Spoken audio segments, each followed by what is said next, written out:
Bon, ça fait longtemps, on n'a pas pu faire de Yugi Talk.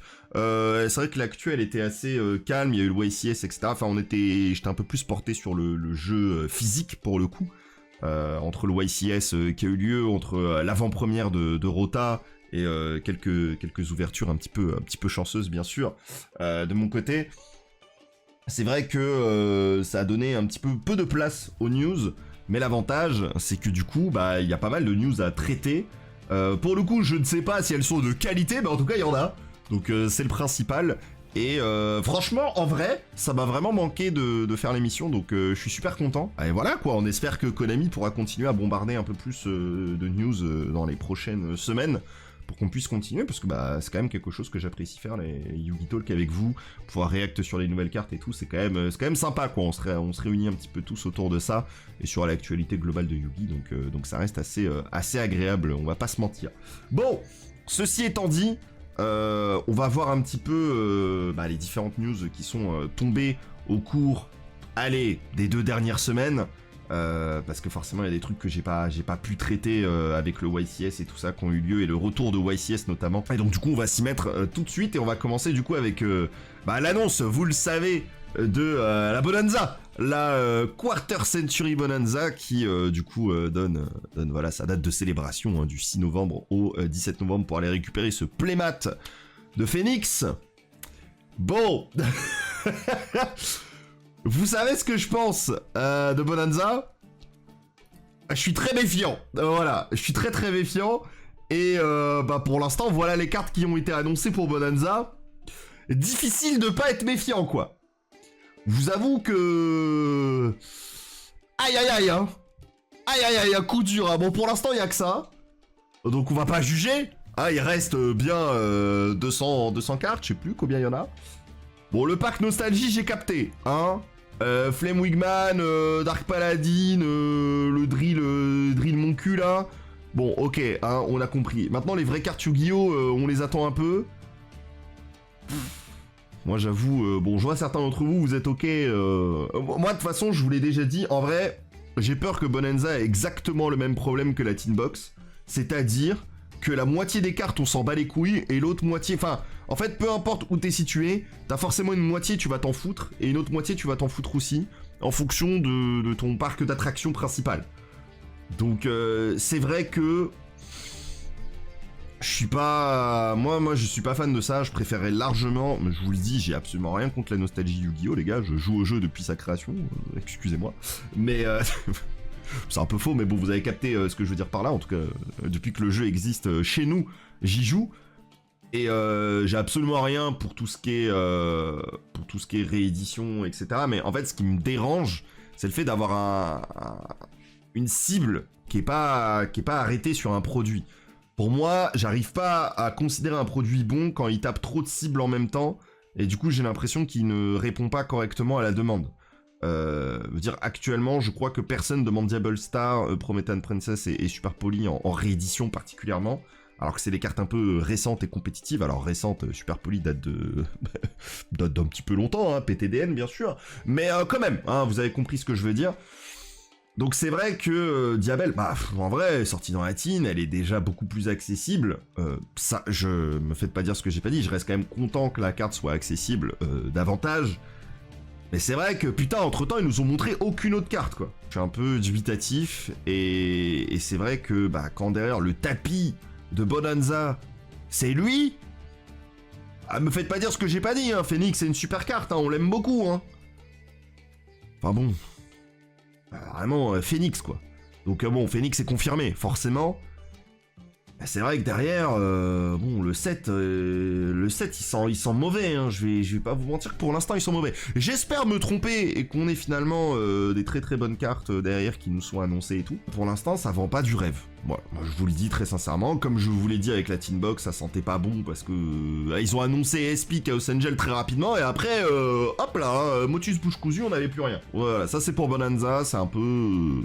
je vous donne l'info telle quelle, j'espère que vous l'avez pas précommandé parce que... les gars, pour l'instant, on n'a aucune idée des cartes qu'il y a dedans, donc attendez un peu. Voilà, ne faites pas la même erreur que certains ont fait sur la Tin Box, attendez, qu'on ait plus d'infos sur Bonanza et précommandez dans 2 semaines. C'est ok, tranquille, tu vois. Si dans 2 semaines on a des infos et que ça vous plaît, précommandez, tranquille. Et vous mettez pas dans la sauce. Enfin, parce que, tu sais, on a dit, oui, mais on peut toujours annuler une précommande. Certes, mais je vous connais. Je sais que quand vous avez précommandé un truc, ah ouais, non, mais ça va être bien, ça va être bien, jusqu'au bout. Donc, c'est vrai que, bon, malheureusement, vous connaissez l'histoire, quoi. Bon, voilà. Bon, ça c'était pour la nouvelle un peu mitigée. Par contre, il y a l'air d'avoir une très très bonne nouvelle à côté, c'est bien sûr l'annonce enfin du Structure Deck. Blue Eyes ont enfin le droit à un Structure Deck, enfin en TCG. Le Structure Deck Blue Eyes White Destiny qui sortira du coup le 7 février, je ne sais plus lire, 2025. On a perdu officiellement le logo de la Quarter Century. On peut se féliciter pour ça, bravo! Bravo, les 25 ans ont été atteints, on les a enfin assumés. On n'a plus le droit à la carte jeune. Bravo, félicitations. Par contre, il y a toujours des quarters. Ouais, je sais pas, il y a plus le logo. C'est déjà un premier pas, ok? Voilà, hein, voilà. Mais il y a toujours des quarters. Donc, on va avoir un deck qui n'a pas le logo Quarter Century, mais c'est le premier deck chez nous qui du coup va avoir 5 ultras rares et dont 3 de ces ultras peuvent être obtenus en quarter au lieu d'en ultra. Ça va pas me motiver à acheter plus de 3 decks de structure malgré tout. T'en achètes 3 et puis si t'as des quarters tant mieux, si t'en as pas tant pis. Je suis pas contre l'idée, tu donnes un peu plus envie de récupérer peut-être le produit, tu vois. Enfin le produit peut être un peu excitant parce que t'as un buff de rareté en achetant le deck, donc ça peut être sympa. Ouais, je pense que pour le coup très bon deck pour start le jeu et on va pouvoir en parler de manière encore plus précise parce que bah Théma, la liste des cartes qui ont été annoncées. Nibiru, Veiler, Ash, Imperm. Ah, c'était pas compliqué d'enfin avoir des très très bonnes cartes dans un deck de structure. Il a fallu attendre Blue Eyes pour ça. On est peut-être, très sincèrement, sur un des meilleurs structure decks en termes de qualité de cartes, en tout cas, qui sont présentes. On a vraiment un deck qui a l'air d'aller quelque part, parce que ça reste Blue Eyes, etc. Donc ça aura ses fans, etc. Méta, je sais pas si ce sera... je pense que c'est beaucoup trop tôt pour annoncer cette phrase. Ça sort le 7 février. Mais d'ici le 7 février, beaucoup de choses peuvent arriver. C'est dans très très longtemps. Je sais pas si vous vous rendez compte, c'est dans 5 mois, les gars. Il se passe beaucoup de choses dans le jeu en 5 mois. Il y a 5 mois, on n'avait pas Finn Smith.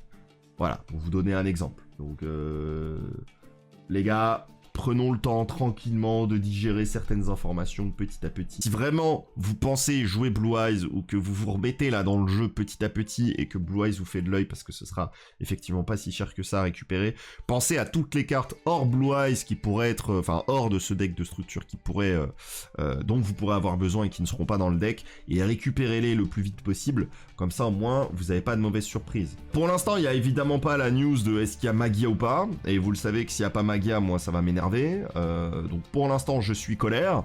Mais on va attendre, hein. Je vais pas commencer à taper alors qu'il n'y a pas toutes les infos. Donc pour l'instant on attend. Donc voilà, donc ça c'est le contenu du pack en OCG. Les gars, on n'a pas eu le moindre deck de structure pendant toute l'année 2024. Et du coup c'est officiel avec la sortie de ce structure, c'est qu'on n'en aura pas. On va dire oui, il y a eu le 2-player set. Alors bon, le 2-player set, vous le savez, moi je le défends. Mais c'est pas un deck de structure, ça n'a rien à voir. Donc on n'a pas eu de structure deck pendant toute l'année 2024. Et ça aussi, je trouve ça scandaleux. Ça fait aussi partie des choses qui font que le jeu devient cher. Enfin, le jeu devient cher. Wow, il a toujours été cher, mais bref.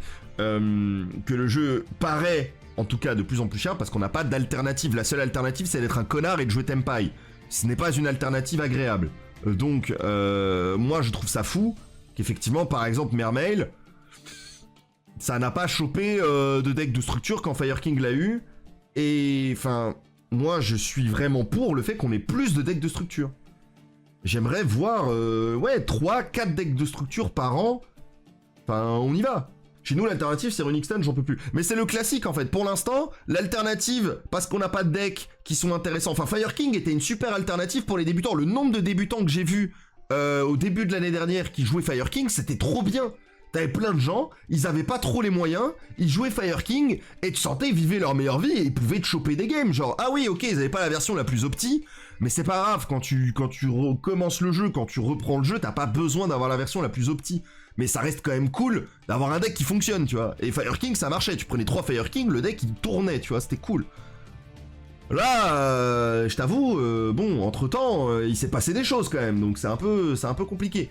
Bah là, le Blue Eyes, je pense qu'il est dans la même veine que Fire King, je pense que le deck va avoir le même genre de potentiel, c'est-à-dire il est capable de faire quelque chose, et il sera bon, je pense. Est-ce qu'il sera méta? C'est dur à annoncer, parce que ça sort quand même le 7 février, et c'est dans un petit moment. Mais ça reste cool. Maintenant, faut qu'il continue, faut qu'il y ait plus de decks. On peut pas juste avoir un deck de structure par an ou un tous les 2 ans, ce n'est pas possible. Enfin, c'est ça le produit qui fait du bien à Yu-Gi-Oh! Beaucoup plus que n'importe quel display ou j'en sais rien. C'est les decks de structure. Donnez-en nous plus. Et voilà, Alba Strike, évidemment, on a eu ça, on a eu le deck Traptrix, on a eu le deck Fire King, c'est des très bons decks qui permettent aux gens de jouer au jeu et de se mettre petit à petit au jeu. Et il faut continuer comme ça. Et bah c'est sûr que quand tu réimprimes des cartes comme Nibiru, Imperm H, Veiler, tu peux dire oui mais elles sont déjà disponibles ailleurs. Oui d'accord, mais là au moins t'es débutant, t'achètes 3 fois le deck, t'as pas à te poser de questions, il y a déjà tout dedans, c'est super. Moi je vous le dis, je pense que un des facteurs qui fait que beaucoup de gens sont très énervés actuellement sur Yu-Gi-Oh! C'est cette sensation de se dire mais putain mais soit je dois jouer un deck qui est oméga cher pour être compétitif et pour pouvoir m'amuser au jeu, soit je dois être un raciste. C'est un peu relou, tu vois, genre on a pas tous envie d'être raciste, vous voyez ce que je veux dire ou pas? On a pas tous envie de jouer Tenpai ou de jouer Stun. Donc c'est vrai que ça peut être cool d'avoir un peu plus d'accès, un peu plus de decks, un peu plus de trucs différents. Voilà, on a parlé beaucoup du structure deck, je pensais pas qu'on passe autant de temps dessus, je pense que ça reste une très bonne nouvelle et qu'il faut qu'il continue là-dessus. Mais je reste inquiet parce que bah on a voilà, nous ça sort en TCG mais on n'a pas de news d'un autre structure deck qui va sortir et c'est trop lent là-dessus, faut que ça bouge un peu plus.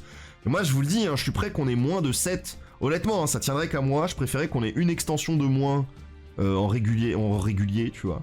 Mais qu'on se tape un ou deux structure deck de plus dans l'année, tu vois.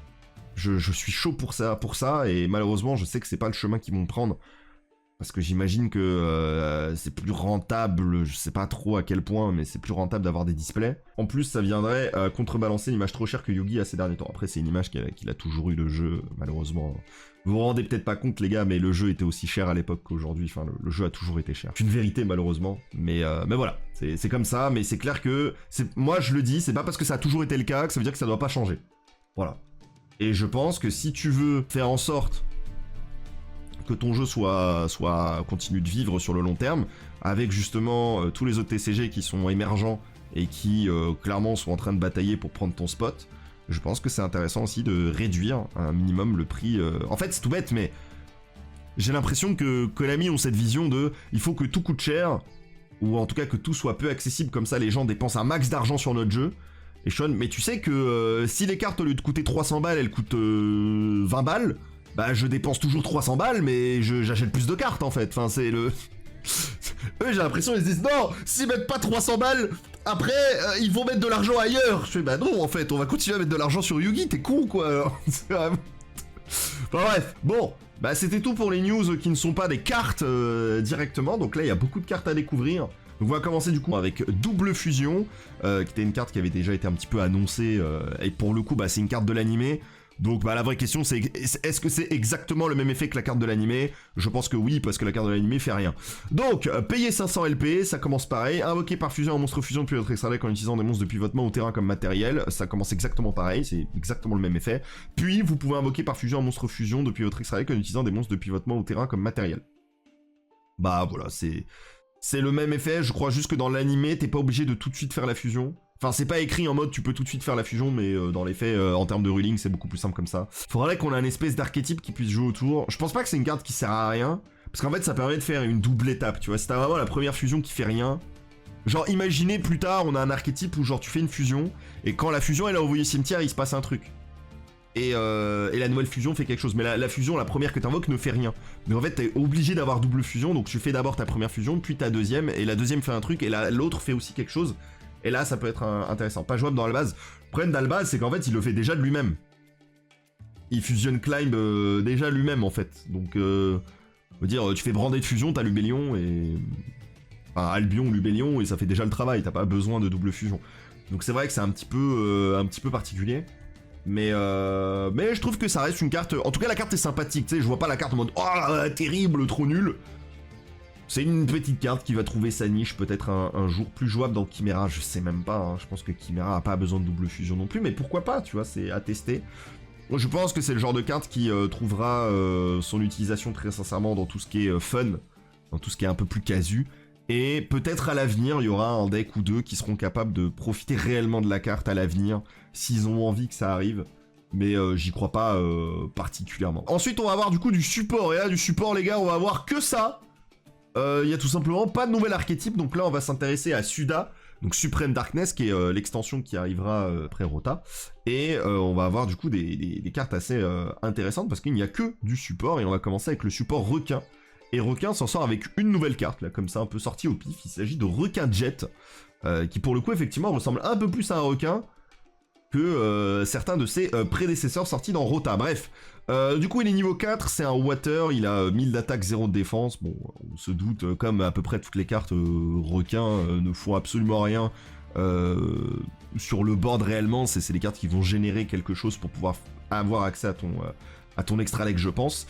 Du coup, si un monstre Xyz haut est sur le terrain, tu peux spé cette carte depuis ta main, mais tu ne peux pas spé requin jet le reste de ce tour. D'accord, ok, très bien. Tu ne peux utiliser qu'un des effets suivants dans requin jet par tour et uniquement une fois le tour. Ah putain, il a 2 effets en plus, mais tu peux faire qu'un seul. Ouah, ça commence mal. Durant ta main phase, tu peux envoyer un monstre poisson requin ou une magie piège Xyz depuis ton deck au cimetière.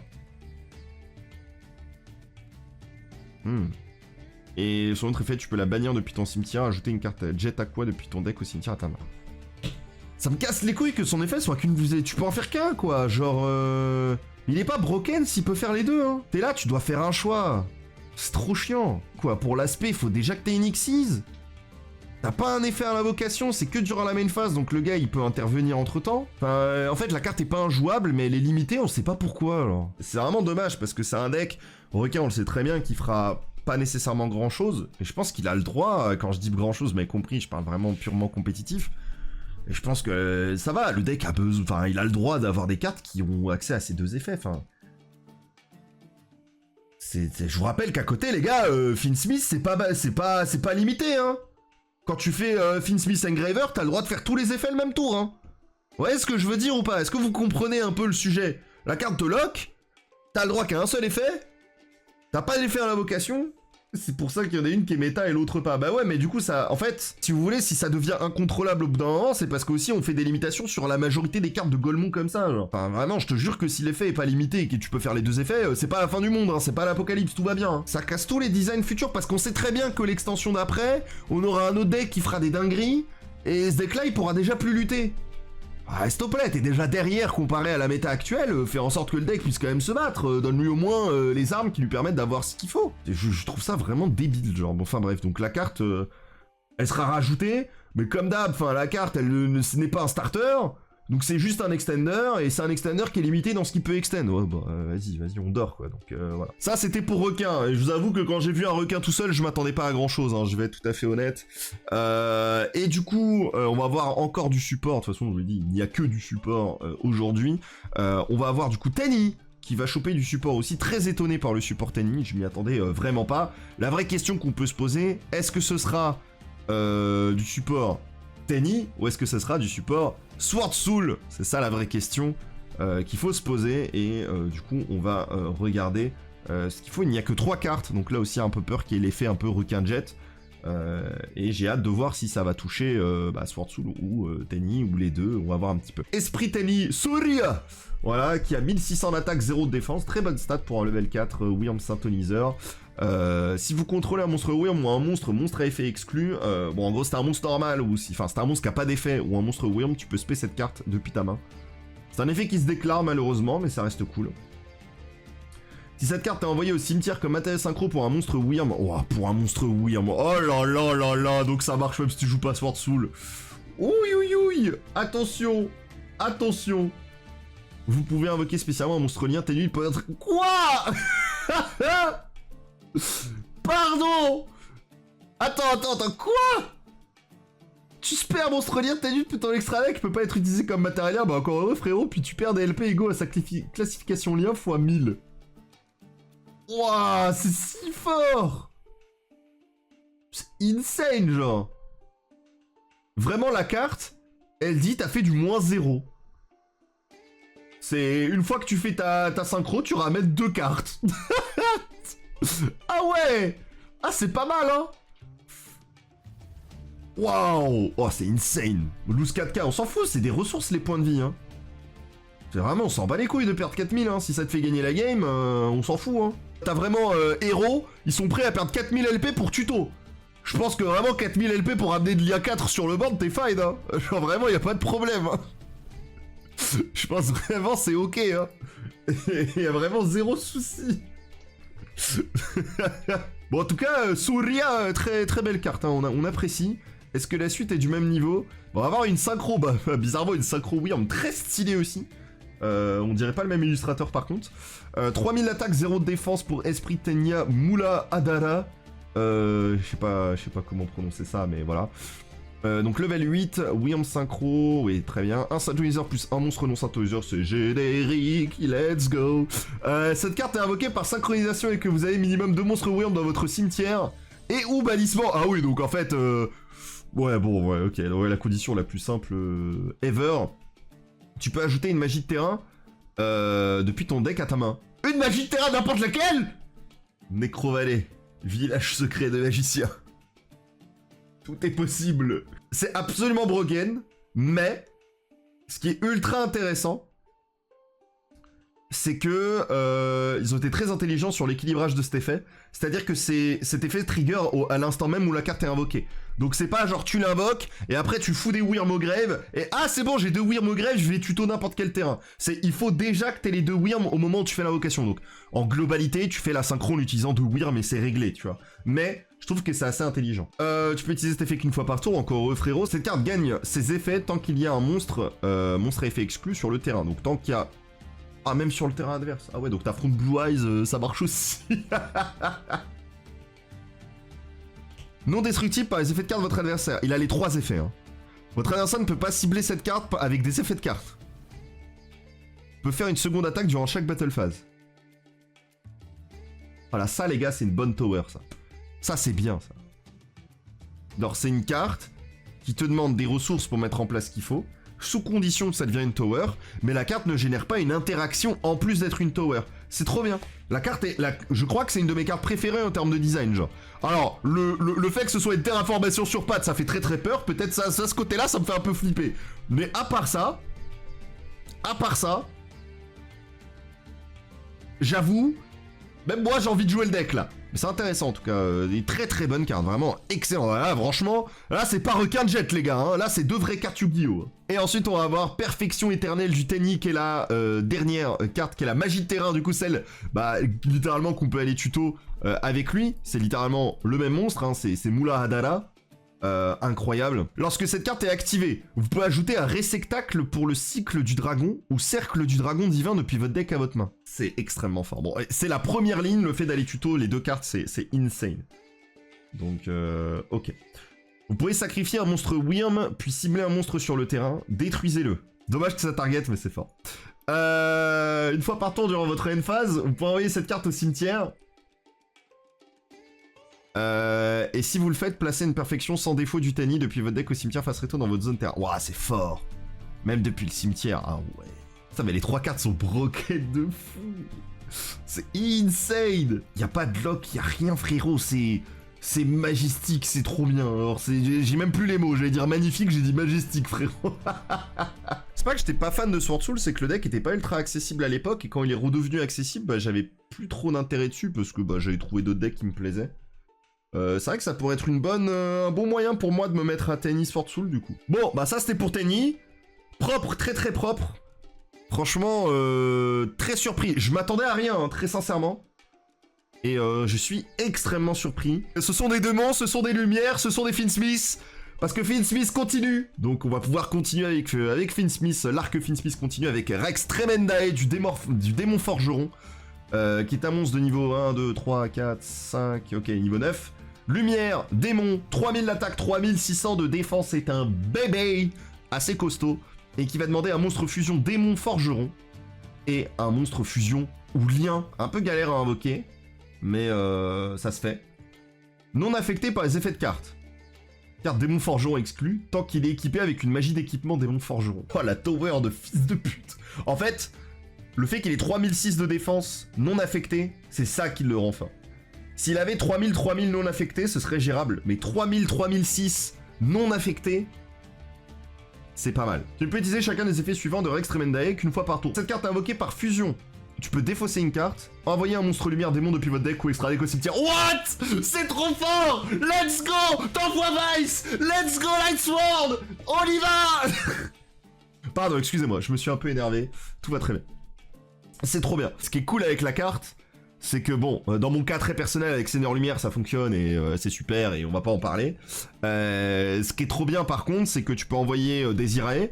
Desirae qui a son effet littéralement qui est envoyé au grave, c'est comme Finsmith in Paradise qui permettait de faire la même chose. Ok, bon, cet effet est incroyable. Déjà, rien que cet effet, je le trouve fou. Si cette carte est envoyée au cimetière, vous pouvez cibler une autre carte démon forgeron dans votre cimetière au bannissement, ajoutez-la à votre main. Ouais, non, c'est trop fort. Exceptionnel, Tremendae. Je pense par contre, on va être tout à fait honnête, je pense que la carte n'est pas problématique, pour la simple et bonne raison que j'ai l'impression, peut-être que je me trompe, faut voir comment le jeu va se mettre en place à la suite d'ici Suda, on va dire, enfin, à quoi va ressembler la méta d'ici là, mais en fait la carte est infiniment plus compliquée à ramener que Desirae, donc je pense que la majorité des gens ramèneront Desirae, mais je trouve que la carte est insane pour tous les decks qui peuvent en profiter. On n'a plus la Crima, donc pas trop problématique. Oui, voilà, entre autres. En fait, il remplace pas mal la Crima, j'ai l'impression quand même. Sauf que au lieu d'être un extender de combo, c'est plutôt une carte qui permet de recycler tout en s'installant et en étant une tower. Je suis trop fan de la carte, je trouve la carte trop bien, genre. Je suis énormément fan de la carte, genre. Donc, non, Rex Tremendae, excellent. Et en fait, ce que j'aime beaucoup avec cette carte, c'est que j'ai l'impression qu'elle est tellement difficile à ramener qu'en fait, pour moi, c'est une carte que tu vas jouer très spécifiquement des démons lumière, en fait. Et pas juste... En fait, si tu joues juste Finsmith, tout court, je crois, ça suffit pas. Donc, c'est une target à superpose, selon moi, pour gérer le désiré quand tu joues Finsmith toi-même. Il est vrai que c'est une target à superpose qui est ultra intéressante, parce que maintenant, ça rend un board désiré beaucoup plus faible, justement. Parce que justement ça peut prendre Superpo et le mec peut pas répondre de toute façon. Donc tu fais Superpo, tu prends le Desirae, tu prends le monstre fusion en lien parce qu'il est toujours accompagné. Trax, c'était une carte qui était difficile je trouvais à utiliser l'effet au grave. Alors certains vont dire non, mais en fonction du deck c'était pas toujours évident. Parce qu'en fait t'as rien à ramener. Là ce qui est cool, tu peux utiliser Desirae, Desirae Rex Tremendae et ça peut être intéressant. En fait je me demande même, est-ce qu'il n'y a pas une ligne de play? Je sais pas si c'est possible, il faut réfléchir à ça. Est-ce qu'il n'y a pas une ligne de play où on peut littéralement finir avec Rex Tremendae et Desirae sur le terrain? Tu vas dire, oui, mais non, il faut utiliser un monstre fusion démon forgeron. Ouais, mais qu'est-ce qui t'empêche de jouer 2 Desirae dans ton extra deck, par exemple? Et qu'est-ce qui t'empêche, du coup, pourquoi pas de l'invoquer 2 fois, ou tu l'invoques une fois, tu le recycles pour faire la fusion, et après tu le réinvoques de manière classique, mais je sais pas trop s'il y a vraiment moyen de faire ça. Mais en tout cas, pour l'instant, comme ça... la carte me vend du rêve, je suis vraiment ultra fan de la carte. Bon, bah ça c'était pour Tremendae du coup, très bien, parfait. On va passer à la carte suivante, Démon Forgeron, parce qu'il n'y a pas que ça, il s'agit de... Alors je sais pas comment me prononcer, parce que pour moi ça je le lis Kyrie Irving, hein, je peux pas le lire autrement, mais ce sera évidemment Kyrie. Moi je vais dire Kyrie, parce que je pense que ça se prononce Kyrie. Donc Kyrie du Démon Forgeron. Qui est du coup un piège Finsmith, donc c'est le deuxième piège Finsmith du coup. Ce tour, vos monstres démons lumière ne peuvent pas être détruits au combat. Et aussi, les dommages de combat que vous recevez sont divisés par 2. Oh les gars, ça juste pour gérer Tenpai, je suis l'homme le plus heureux du monde que cette carte existe. Elle sera dans mon side juste pour... Je me suis pris Shifter, et je suis en mode... Ouais, dommages de combat divisés par 2, je m'en bats les couilles. C'est pas grave, tant pis. En vrai, je suis chaud. Bref. Vous pouvez bannir cette carte depuis votre cimetière, invoquer par fusion un monstre fusion démon forgeron depuis votre extra deck en utilisant des monstres que vous contrôlez ou des monstres dans votre zone magie piège qui sont équipés à un monstre démon forgeron comme matériel. Oh là là là là! Bah let's go! Bah allez, c'est parfait. C'est littéralement ce qui manquait à l'engine démon forgeron pour invoquer lui de manière plus simple. Rex Tremendae du coup. La carte est insane. La carte je la trouve trop cool. L'effet sur le terrain est pas incroyable, mais permet de survivre. Et je pense que c'est... En fait, c'est ultra cohérent par rapport à l'engine des Démon Forgeron, enfin, Finsmith du coup. C'est une engine qui commence à avoir une identité, là, petit à petit. Mais ça va rester une engine, quoi qu'il arrive, je pense. Et c'est, de toute façon, quelque chose qui a toujours eu, je trouve, comme manière de fonctionner, de je te tue peut-être pas ce tour-là, mais moi je recycle, et moi je reste en vie, et je recycle et je suis toujours là, et je suis toujours présent. Je trouve ça trop bien en fait. Le fait que l'effet sur le terrain te permette juste de survivre, pour pouvoir continuer à profiter de Lacrima, effet, je vais pouvoir invoquer, Lacrima permet de foolish n'importe quelle carte Finsmith, ça les gens ont tendance à l'oublier, c'est trop bien aussi. Donc en fait t'as vraiment une connexion qui se fait et qui est ultra cohérente entre toutes ces cartes là, et je trouve que c'est trop bien, genre vraiment je trouve que c'est trop bien le fait d'avoir accès à la fusion supplémentaire, le fait de pouvoir utiliser tes magies de pièges d'équipement, de tes monstres d'équipement comme matériel, c'est insane, parce que c'est et où. Donc en fait, littéralement, on est très très bien, on est vraiment très très bien. Je prépare déjà le support post-prochaine ban. J'ai l'impression qu'il n'y aura pas d'autres cartes Finsmith par contre après ça. J'ai l'impression que ça c'est la fin, mais peut-être que je me trompe, tu vois. Peut-être qu'il y aura encore autre chose. Je vais être très sincère, jusqu'à présent j'étais pas très très excité par Suda, mais là aujourd'hui, ma vie a changé, parce qu'on a littéralement Tenny qui est sorti, enfin le support Tenny, et on a actuellement Finsmith, le support Finsmith qui clôture un peu tout, et qui donne envie de jouer Finsmith en général de toute façon, hors juste engine quoi. Donc non, je suis trop ravi de cette sortie là, c'est trop bien, ça motive trop. Pour le coup ça va être du support Mermail, assez surpris, je m'attendais pas, je pensais vraiment que le deck allait recevoir qu'une seule vague supplémentaire, voilà, histoire de, mais au final pas du tout. Et donc Suda, qui a pas l'air d'être une extension très water-based, et ben en fait va quand même recevoir ce qu'il faut. Et donc ouais, c'est vrai que moi ça me dégoûte un peu, parce que du coup ouais, le structure deck existait quoi, le structure deck aurait dû être là.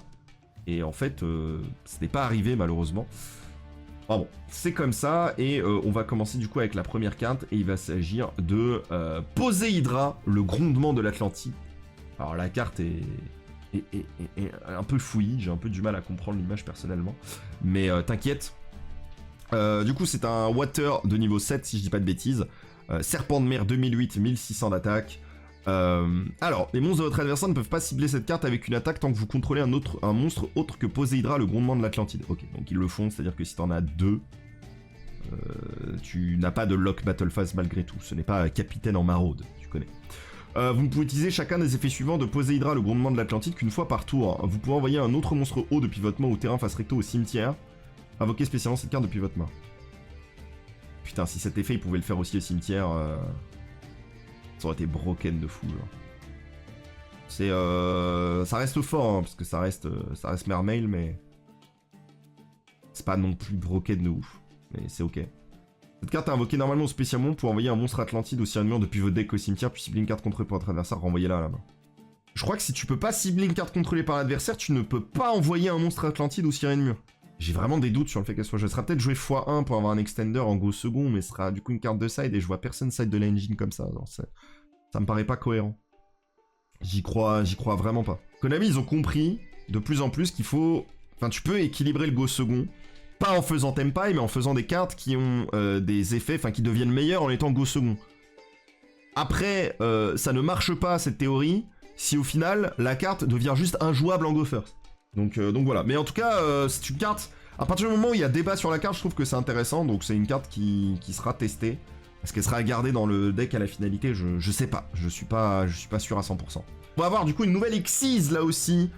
Abyss Street, l'esprit de l'Atlantide. Ça demande uniquement 2 monstres hauts de niveau 7, 2100 d'attaque, 2800 de défense. Les monstres hauts que vous contrôlez gagnent 300 attaque défense pour chaque matériel attaché à cette carte. Bon, ça c'est sympathique, ça veut dire que la carte a normalement, du coup, elle a absolument pas 2008 de défense. Cette carte est invoquée par Xyz. Vous pouvez cibler un monstre poisson, serpent de mer ou aqua de max niveau 7 dans votre cimetière. Invoquez-le spécialement. Ah. Vous pouvez détacher un matériel de cette carte, poser un piège abyss depuis votre deck. Je trouve la carte forte, mais je la trouve un tout petit peu contradictoire. Je vous explique. En gros, elle est invoquée par Xyz. Donc dès qu'elle est invoquée par Xyz, tu targetes un monstre, voilà, la Triforce, tu connais, dans ton cimetière et tu le spé. Le problème, c'est que quand tu fais une Xyz, t'envoies pas de monstre au cimetière. Donc, il faut, en général, ça devrait aller, me faites pas dire ce que j'ai pas dit, parce que normalement tu vas discard et tu vas foolish, donc normalement tu devrais avoir des names, mais il y a quand même cette peur où je me dis, est-ce qu'il n'y a pas un monde où on se retrouve avec cette carte et en fait t'as rien dans ton grave? Je pense pas, mais peut-être, c'est ce que je veux dire par là. J'aurais préféré que les effets soient inversés. En mode, quand il arrive, tu poses un piège, mais après, l'autre, ça aurait été pareil. Si tu détaches un pour spé 1, ça aurait été pareil. Je pense que la carte est une toolbox, tout à fait, qui complémente bien et qui permet de poser une piège Abyss. Alors, mais on a envie de voir ce que fait la nouvelle trappe, bien sûr. Équipe Abyss. Bon, l'art est un peu décevant. Piochez un nombre de cartes égal au nombre de types différents parmi les monstres poissons, serpents de mer et aqua que vous contrôlez aussi. Vous ne pouvez pas invoquer spécialement des monstres eau exclus depuis l'extra deck jusqu'à la fin de votre prochain tour après la résolution de cette carte. Si plusieurs monstres eau face recto vous contrôlez sont détruits au combat ou par un effet de carte tant que cette carte est dans votre cimetière, vous pouvez bannir cette carte et ajouter un sirène depuis votre cimetière au bannissement à votre main. Ne me faites pas dire ce que j'ai pas dit, piocher 3 c'est fort, mais c'est très très fort et tout, mais vu que tu vas piocher pendant le tour adverse, tu peux peut-être toucher des end-traps, tu vois, mais c'est assez spécifique quoi, je trouve. Alors que Tempête Abyss, j'ai l'impression que c'est game break, genre tu joues une carte qui dit y'a plus d'MP frérot. Je trouve ça très fort aussi quoi. Je trouve ça même plus fort. Le problème c'est qu'il faut que t'aies Umi. Et le problème de Umi c'est que bon, peut-être un peu la flemme d'aller la chercher la carte, tu vois. Mais oui, ce qui est bien c'est qu'évidemment ça te donne accès à des end-traps et que après t'as un follow-up de zinzin, tu vois, donc c'est fort mais c'est pas game breaker en fait. En fait j'ai l'impression que de toute façon aucune des pièges... et Game Breaker. Je pense que du coup ça rend Abyss Street forte mais un peu plus équilibrée quand même. Et je pense que du coup c'est vraiment son effet à l'invocation qui va pas mal être fort. Et puis bah si tu veux jouer la piège, joue la piège, mais même pas garanti qu'elle sera jouée très sincèrement. Faut voir. On a 4 cartes encore qui nous attendent et ce ne sont pas des supports. Ce sont les fillers, les fameuses cartes qui, bon, elles sont là, on sait pas trop pourquoi. Et on va commencer du coup avec le tout premier. Et on va rester dans les monstres Water Serpent de mer, donc ça se trouve, ça va fonctionner avec Mermel qu'on vient de voir. C'est le Serpent de mer sombre Driagul, du coup qui est un haut niveau 10 je suppose. 2100 d'attaque, 3100 de défense, et qui te dit si vous avez minimum 3 monstres de niveau 10 sur votre terrain, cimetière ou bannissement, vous pouvez invoquer spécialement cette carte depuis votre main. Bah, ça sera pas pour Mermel du coup. Cette carte est invoquée spécialement, vous pouvez envoyer la carte du dessus de votre deck au cimetière. Cette carte gagne 500 d'attaque. Envoyer la carte du dessus de ton deck au cimetière. J'aime bien ça. Cette carte gagne 500 d'attaque, puis si la carte envoyée était un monstre, infligez 1000 points de dommage à votre adversaire. Sinon, vous pouvez envoyer la carte du dessus de votre deck au cimetière. Donc soit je burn, soit je meule. Putain, pourquoi il est aussi galère à invoquer, cet enculé?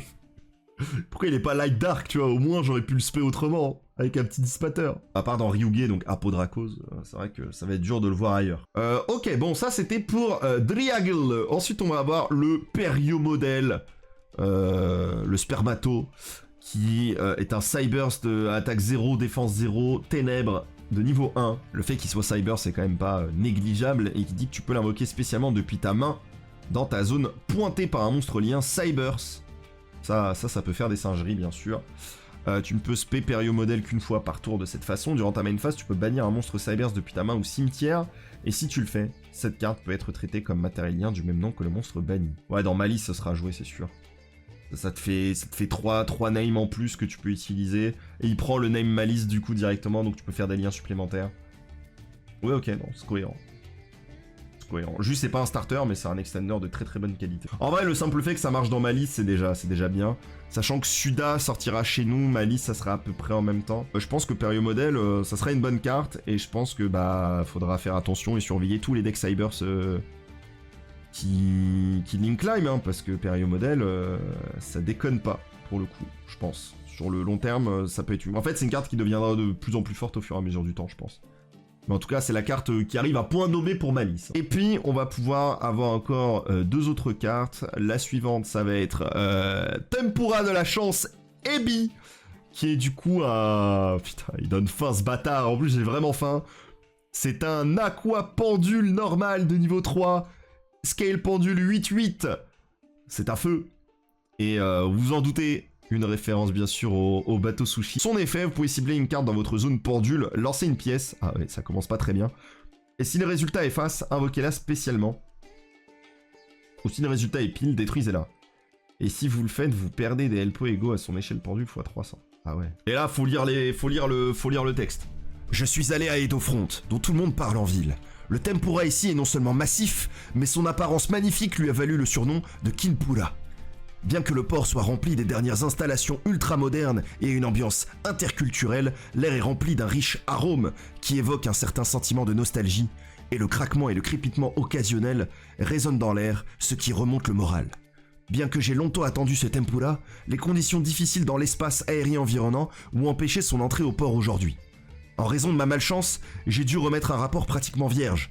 C'est vraiment regrettable, car j'attendais cela depuis plus d'1 an, mais je pense qu'au final, je lui donnerai 3 étoiles. C'est beau. C'est très très beau. On apprécie franchement. Moi je kiffe. Je kiffe, c'est trop bien. Ils doivent continuer à faire des cartes comme ça, j'en veux de tous les niveaux. 1, 2, 3, 4, 5, je les veux tous. C'est trop bien. En fait, c'est dommage que la carte soit pas ouf avec son effet pendule, parce que j'aurais kiffé que la carte soit par exemple nulle à Yesh avec l'effet pendule, parce que là c'est pile ou face, tu vois, donc ça fait très 3 étoiles en mode c'est moyen. Mais j'aimerais trop qu'il fasse une carte qui pue la chiasse. Et vraiment le commentaire c'est je lui mets 1 étoile, c'est trop nul. Et je mets 1 étoile parce qu'on peut pas mettre 0. Tu sais, un truc comme ça serait trop marrant. Alors ça me régalerait. Ce serait trop drôle. On va quand même finir avec une carte qui mérite, je pense, un tout petit peu plus de notre temps. Je l'espère, hein. Peut-être pas, j'en sais rien en fait. Il s'agira du Xyz jumeau de l'éclipse. Et la carte elle est... Il faut savoir le reconnaître, la carte est magnifique. Alors, vraiment, c'est une très très belle carte. J'espère qu'elle sera pas en commune, parce qu'elle mérite, peu importe son effet, elle mérite pas d'avoir une rareté inexistante pour le coup. Donc au moins super rare, je l'espère. C'est un X64 générique, donc bon, j'imagine que Ryzil pourra le jouer. C'est pas le seul deck, hein, je pense que avoir accès à des X64, c'est donné un peu à tout le monde. Pour l'invocation X6 de cette carte, vous pouvez traiter les monstres de rang 4 que vous contrôlez comme des monstres de niveau 4 comme matériel. Ok, c'est absolument broken et Ryzil va pouvoir en profiter à fond. C'est absolument fou, genre, comme effet. Waouh! C'est dingue. Vous pouvez détacher un matériel de cette carte peut faire max 2 attaques sur des monstres durant chaque battle phase ce tour. Ça, on s'en fout un peu plus. On s'en fout un peu plus, effectivement. Si cette carte est envoyée au cimetière, vous pouvez cibler 2 autres monstres X6 de max rang 4 dans votre cimetière. Invoquez spécialement un des deux, et si vous faites, attachez-lui l'autre. En fait, je sens que la carte est forte. Mais j'arrive pas à voir... T'en fais quoi exactement? Ça permet de dash imperm dans Ryzeol avec Rafflesia. Rafflesia Rafflesia, elle est jouée dans Ryzeol, je sais même pas. Il y a une trappe Ryzeol. Il y avait une trappe? Oh putain les gars, attends, mais quand on avait analysé, elle s'appelait pas trappe la carte, what? On n'en avait pas parlé quand on avait analysé Ryzeol avant. Attendez. Je cherche du Ryzeol, je sais plus dans quel épisode on a vu ça. Ah ouais, mais attendez. Est-ce que c'est cette carte? Attendez, donnez-moi une seconde. C'est celle-là? Son nom temporaire, c'était propulseur à trous. Donc excusez-moi si je l'ai pas vu comme... voilà, ok. Ouais. Bah forcément, il n'y avait pas écrit trap, donc... oui, bah ça change pas mal de choses. Ah, très très fort, du coup, le jumeau, effectivement, en combinaison avec la trappe Ryzeol. Juste on s'est fait baiser parce que, ouais, propulseur à trous, c'est pas... le... Ouais, non, du coup, oui, très intéressant. Tu fais Rafflesia, tu fais la piège. Enfin, tu fais la X6 Ryzeol, tu tuto. Chaîne Rafflesia. Target Imperm. Effet de la piège pour X6 Juno. Éclipse par-dessus ton X6 Ryzeol et Rafflesia. Ouais, non, c'est très solide, ouais. Ok, bon, bah, ça rend la carte plus forte déjà dans le présent. Ouais, très très bonne carte jumeau, du coup. Parce qu'en fait, il est déjà abusable. En fait, j'étais en mode... Quand j'ai lu jumeau, et j'étais en mode... Je pense que la carte est forte. Mais il faut juste trouver une utilisation. Si on a une, c'est réglé. Bah, il y en a une, c'est réglé. Carte forte, voilà. Non, mais vous savez, ça va très vite, hein. Et vraiment, la carte est trop belle, donc j'espère vraiment que ce sera pas une commune. J'espère très très fort que ce sera pas une commune. Pas besoin que ce soit une secret, mais allez, une petite ultra, une petite super, ça lui ira très très bien, je pense. Secret, j'ai peur qu'on voit pas très bien l'art. Donc elle mérite juste que ça brille, quoi. C'est tout ce que je veux. Voilà. Bah écoutez, c'était très cool.